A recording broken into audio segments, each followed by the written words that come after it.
জয় মা। মা, যে যত বেশি সাধন ভজন করবে সে তত শিগগির দর্শন পাবে। না করে শেষ সময় পাবেই, নিশ্চয় পাবে। কিন্তু যে সাধন ভজন না করে কেবল হইচই করে কাটাবে তার দেরি হবে। সাধন ভজন করার জন্য সংসার ছেড়েছ, সর্বদা সাধন ভজন করতে পারো না বলেই ঠাকুরের কাজ ভেবে কাজ করা দরকার। তুমি বেশি কঠোরতা করো না। তোমার শুল বেদনা, খাবার বিষয় নজর রাখবে। এ রোগ মারাত্মক নয়, কষ্টদায়ক। যখন কোয়ালপাড়া আশ্রমে ছিলাম তখন আমার কাজ ছিল দুবেলা রান্নাঘর পরিষ্কার করা ও পেতলের হাঁড়ি মাজা।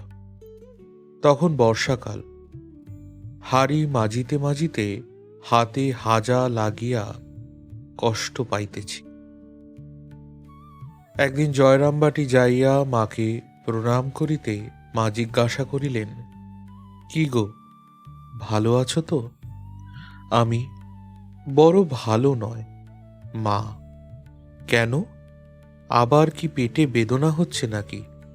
আমি, না মা, বেদনা হয় না বটে, কিন্তু হাতে হাজা ধরেছে, দুবেলা হাঁড়ি মাজতে হয়। মা, টকের জ্বালায় পালিয়ে এসে তেঁতুল তলায় বাস।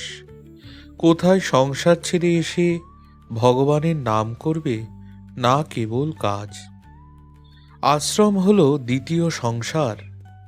লোকে সংসার ছেড়ে আশ্রমে আসে, কিন্তু এমন মোহ ধরে যায় যে আশ্রম ছেড়ে যেতে চায় না। তোমার শরীর ভালো নয়, তুমি ডহর কুণ্ডুতে যাও।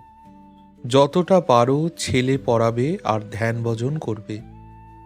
আমি, মা, আমার ইচ্ছা কোনো জায়গায় গিয়ে সাধন ভজন করি, কিন্তু শরীর ভালো নয়। মা, এখন কিছুকাল সামান্য কাজ নিয়ে থাকো, যখন মনে প্রবল ইচ্ছা হবে তখন যেও। আমি, জপ তো করি, কিন্তু মন তো বসে না।